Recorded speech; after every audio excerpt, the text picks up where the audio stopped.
السلام علیکم۔ ریڈیو قطر سے پیش خدمت ہے آج کا دوسرا نشریہ فرزانہ صفدر کی زبانی۔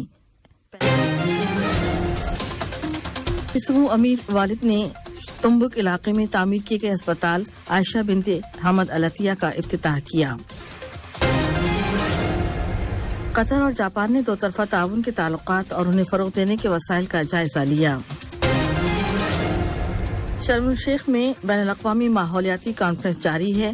امریکہ نے کہا ہے کہ وہ ماحولیات کے مسائل کا پابند ہے۔ روس اور یوکرین کے درمیان لڑائی کا دائرہ وسیع ہو گیا ہے، جبکہ امریکہ میں کانگریس کے نصف مدتی انتخابات کے لیے ووٹ ڈالے جا رہے ہیں۔ یہ تھا اہم خبروں کا خلاصہ، اور اب پیش خدمت ہے آج کا دوسرا مفصل نشریہ۔ صاحب سمو امیر والد شیخ حمد بن خلیفہ الثانی نے آج تنبک نامی علاقے میں تعمیر کیے گئے عائشہ بنت حمد العطیہ کا اسپتال کا افتتاح کیا۔ افتتاح کے بعد صاحب سمو امیر والد نے اسپتال کے مختلف حصوں کا معائنہ کیا اور وزیر صحت ڈاکٹر حنان محمد القواری اور دیگر اعلیٰ اہلکاروں سے اسپتال کی سروسز اور مریضوں کے لیے فراہم کی جانے والی طبی خدمات کے متعلق تفصیلات سنی۔ افتتاحی تقریب میں شورا کونسل کے اسپیکر جناب حسن بن عبداللہ الغانم، متعدد شیوخ، عمائدین اور حمد میڈیکل کارپوریشن کے اعلیٰ اہلکاروں نے شرکت کی۔ وزیر صحت ڈاکٹر حنان محمد القواری نے کہا ہے کہ فیفا ورلڈ کپ قطر 2022 کے آغاز کے وقت عائشہ بنت حمد العطیہ اسپتال کے افتتاح سے بڑی مدد ملے گی، اور ٹورنامنٹ کے دوران ہیلتھ کیئر سروسز فراہم کرنے میں یہ اسپتال بنیادی کردار ادا کرے گا، بالخصوص اس لیے کہ یہ اسپتال لوسیل اسٹیڈیم اور بیت اسٹیڈیم کے درمیان واقع ہے اور اس میں تمام تر طبی سہولیات موجود ہیں۔ انہوں نے کہا کہ اسپتال کی گنجائش بھی اچھی خاصی ہے اور یہاں تک کہ ہر علاقے سے بآسانی پہنچا جا سکتا ہے۔ اس کے علاوہ قطری شہری اور یہاں مقیم افراد روٹین کا اپنا علاج بھی کرا سکیں گے۔ جاپان کے وزیر خارجہ جناب یوشیما سہایاشی کے ساتھ جاپان کے دورے پر گئے ہوئے قطر کے معاون وزیر خارجہ برائے علاقائی امور ڈاکٹر محمد بن عبدالعزیز بن صالح الخلیفی نے ملاقات کی۔ ملاقات کے دوران دو طرفہ تعلقات اور ان کو فروغ دینے کے طریقوں کے علاوہ مشترکہ دلچسپی کے متعدد علاقائی اور عالمی امور پر تبادلہ خیال کیا گیا۔ جاپان کے دارالحکومت ٹوکیو میں ہی معاون وزیر خارجہ برائے علاقائی امور نے جاپان کی وزارت خارجہ میں معاون وزیر خارجہ اور مشرق وسطی اور افریقی امور کے ڈائریکٹر جنرل جناب ناگاویکا کانسوکی کے ساتھ ملاقات کی، جس کے دوران دو طرفہ تعاون کے تعلقات کو مستحکم کرنے کے ذرائع کے علاوہ مشترکہ دلچسپی کے علاقائی اور بین الاقوامی مسائل پر بات چیت کی گئی، بالخصوص مسئلہ فلسطین، مشرق وسطی میں امن کا عمل اور سیاسی اور انسانی سطحوں پر سلامتی اور استحکام کو مضبوط بنانے کی کوششوں کے حوالے سے کوآرڈینیشن پر تبادلہ خیال کیا گیا۔ ریاست قطر نے اقوام متحدہ کے دفتر برائے منشیات اور جرائم کے ماتحت بین الاقوامی ماہرین کی ٹیم کے اجلاسوں میں شرکت کی۔ یہ اجلاس ویانا میں منعقد ہوئے، جن کا مقصد بین الاقوامی تعاون کو مضبوط کرنا ہے۔ Administrative control and transparency authority کے سربراہ جناب حمد بن ناصر المسرد نے اجلاس میں قطری وفد کی قیادت کی۔ آسٹریا میں قطر کے سفیر اور ویانا میں اقوام متحدہ اور دیگر عالمی اداروں کے لیے قطر کے مستقل مندوب جناب سلطان بن سالمین المنصوری بھی اجلاس میں موجود تھے۔ اجلاس کے دوران جناب المسرد نے کہا کہ قطر نے 2009 میں بدعنوانی کا مقابلہ کرنے کے لیے اقوام متحدہ کے معاہدے میں شامل پارٹیوں کی کانفرنس کی میزبانی کی تھی اور اب کانفرنس کے 11ویں سیشن کی میزبانی کی درخواست بھی کی ہے۔ یہ کانفرنس 2025 میں ہوگی۔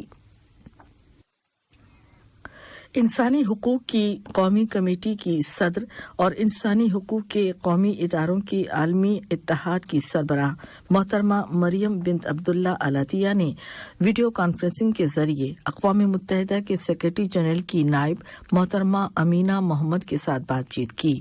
بات چیت کے دوران انہوں نے اقوام متحدہ اور عالمی اتحاد کے درمیان شراکت اور تعاون کو بڑھانے پر زور دیا۔ FIFA world cup Qatar 2022 tournament के सीईओ जनाब नासिर अल खातिर ने कहा है कि कतर वर्ल्ड कप उस तस्वीर को बदल देगा जो मगरबी मीडिया ने बना रखी है कि अरब खित्ता तनाज़ात का खित्ता है। अल जजीरा से बात करते हुए उन्होंने कहा कि कतर पर किए जाने वाले कुछ एतराज़ात के मकासद सियासी और नस्ल परस्ती पर मबनी हैं। उन्होंने एक बार फिर कहा कि कतर वर्ल्ड कप तमाम अरबों का टूर्नामेंट होगा और तमाम इशारे कह रहे हैं कि कतर वर्ल्ड कप की तारीख का कामयाब तरीन टूर्नामेंट मुनाकिद करेगा। कतर चैरिटी ने ऐलान किया है कि उसने कोसोवा के शहर लिबियान में एक इस्लामी मरकज की संग बुनियाद रखी है जिस पर 8 मिलियन रियाल की लागत आएगी। इस सेंटर में एक 3 मंजिला मस्जिद होगी, एक इस्लामी सकाफती मरकज होगा और मुतादिद वक्फ की गई दुकानें होंगी।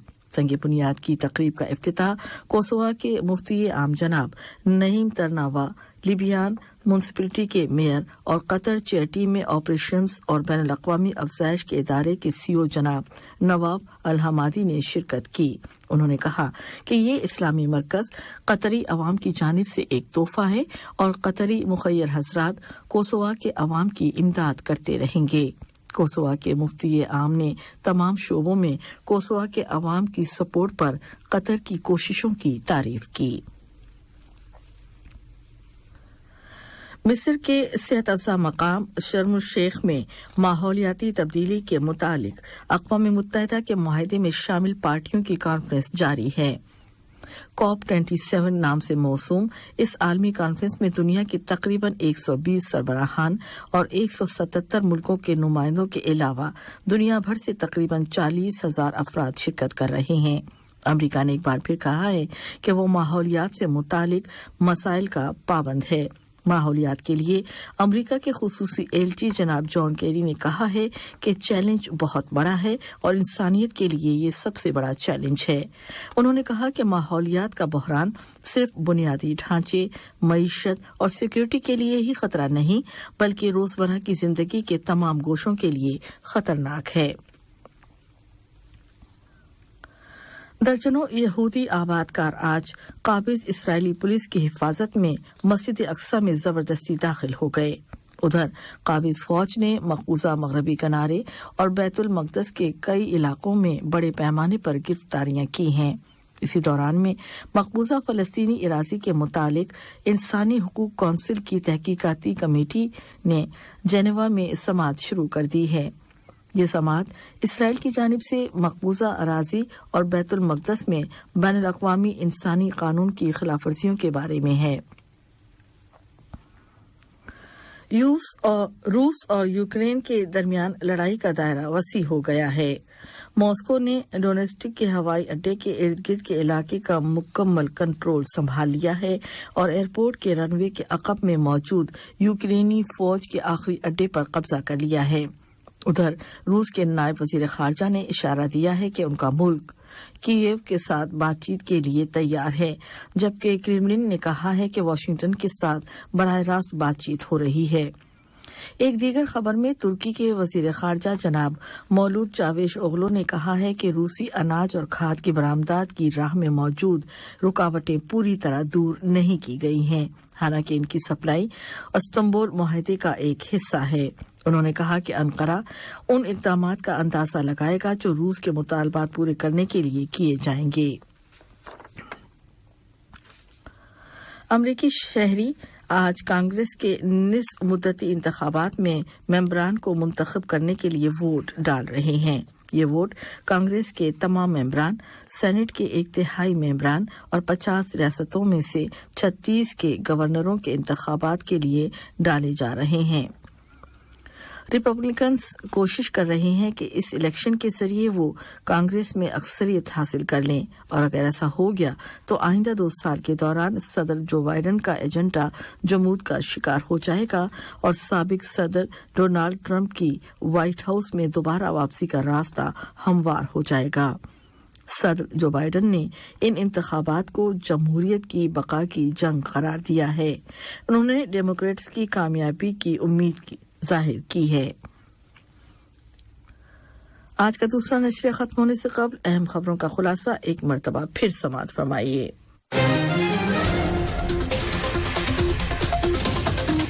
वली सुमू अमीर वालिद ने तुम्बुक इलाके में तामीर किए गए अस्पताल आयशा बिन्त हमद अल अतिया का इफ्तिताह किया। कतर और जापान ने दो तरफा ताउन के ताल्लुकात और उन्हें फरोग देने के वसाइल का जायजा लिया। शर्म शेख में बैनुल-अक़वामी माहौलियाती कॉन्फ्रेंस जारी है और अमेरिका ने कहा है कि वो माहौलियात के मसाइल का पाबंद है। रूस और यूक्रेन के दरमियान लड़ाई का दायरा वसी हो गया है, जबकि अमेरिका में कांग्रेस के निस्फ मुद्दती इंतखाबात के लिए वोट डाले जा रहे हैं। इसके साथ ही आज का दूसरा मुफस्सल नशरिया अपने इख्तिताम को पहुंचता है। न्यूज एडिटर अब्दुल उबैद ताहिर और फरजाना सफ्तर को इजाजत दीजिए। अल्लाह हाफिज। हमारा अगला बुलेटिन सुबह 9 बजे पेश किया जाएगा। सुनते रहिए FM 107।